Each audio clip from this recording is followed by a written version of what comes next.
So a bombshell dropped today or yesterday, depending on when I could upload this video to YouTube with my schedule. ESPN dropped an article citing a book coming out in September titled American Kings: Biography of the Quarterback. The ESPN article focused on a single excerpt of the book that discussed what happened last year prior to Caleb Williams being drafted by the Bears. He was tentative about the whole thing, mainly because of the Bears' history of failures with quarterbacks and the coaching regime they had at the time. As a Bears fan, this history is pretty well known around the league and NFL fan bases, how the Bears are the only team to never have a quarterback pass for 4,000 yards and 30 or more touchdowns in a single season, even with the expanded schedule. It's frankly embarrassing and is a huge indictment on the Bears as an organization, starting at the top with the McCaskies. In regards to the article and the book, all I can say is this really isn't surprising to anyone outside of Chicago or anyone with a firm understanding of NFL organizations or past history in the league. Let's face it, if any one of us were Caleb, we would also have reservations about joining a perpetually bad organization that has zero track record of more than 100 years of existence in developing quarterbacks or offenses in general. Anyone that is a true blue Bears fan should not be surprised by this info drop at all, and anyone that is living in delusion. Now, certain people from other fan bases, mainly the Packers and NFC teams, have taken a chance to clown on the Bears yet again for this revelation, and to that I say, okay. We know the Bears are perpetually bad. This isn't an epiphany to anyone with cognitive ability within the fan base, yet we still love the Bears. I won't ever stop loving my chosen NFL franchise. Let's look at it this perspective from the NFL player. You spend decades of your life studying, training, sacrificing time, money, your body, your social life to perfect yourself in a sport that you love with all your heart. You work your way through high school, taking visits to certain universities. You take time out of your schedule to hopefully do research on which university would be best for your future, whether it's in academics or sports. You fight and grind your way through college, going through hundreds of hours of game film,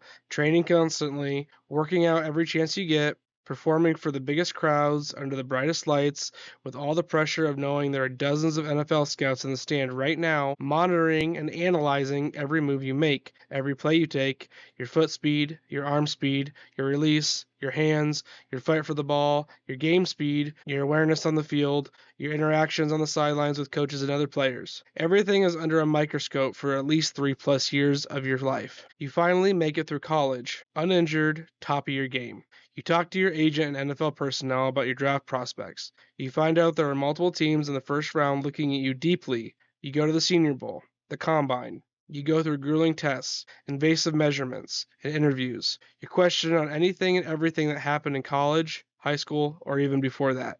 Your family is analyzed constantly, questioned, whether fairly or unfairly. You work out of the Combine in front of hundreds of scouts, front office personnel, and coaching staffs. After the Combine, you meet again with your agent and NFL personnel and find out your first round selection is either drifting or solidifying. You then begin training for your pro day. You meet with your college coaching staff and training staff and begin the process of hiring personal trainers from around the league to train and study with.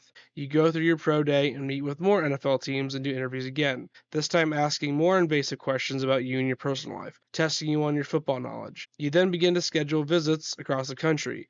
You fly over 10,000 miles in a single month across the country, meeting with hundreds of coaches and front office personnel, again going through more interviews and tests. You meet again with your agent and NFL personnel, and you find out one way or another about your draft stock. In this case, let's just say you've solidified your number one overall pick status, and the team at number one wants you as their franchise leader for the next decade.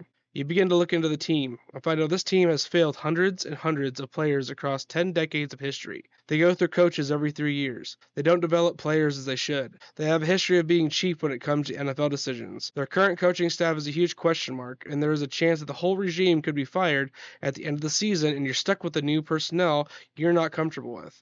In this scenario, how would you react? I think we as fans tend to forget these football players are human beings at the end of the day, not programmed robots to entertain, then shut down until the next game. These are people with thoughts, emotions, and personal feelings. This video went down a tangent many of you probably weren't expecting, but in this situation that dropped today, I thought it'd be a perfect time to remind some of you that what Caleb did as a player is perfectly justified and reasonable. And what Caleb's dad did was what I would do as a parent as well. If my kid worked that hard all his life towards a job he loved, and I found out the company he was going to work for had a terrible track record of employee turnover and failure, I would do everything in my power to talk him out of it or find a way out regardless. I would also support my child if he or she decided to move forward anyway, and that's what Caleb's dad did. And after the dumpster fire of the season the Bears just had, Caleb and his dad were 100% right. The Bears could have potentially ruined his promising career because of complete incompetence. Now, things have changed since last season.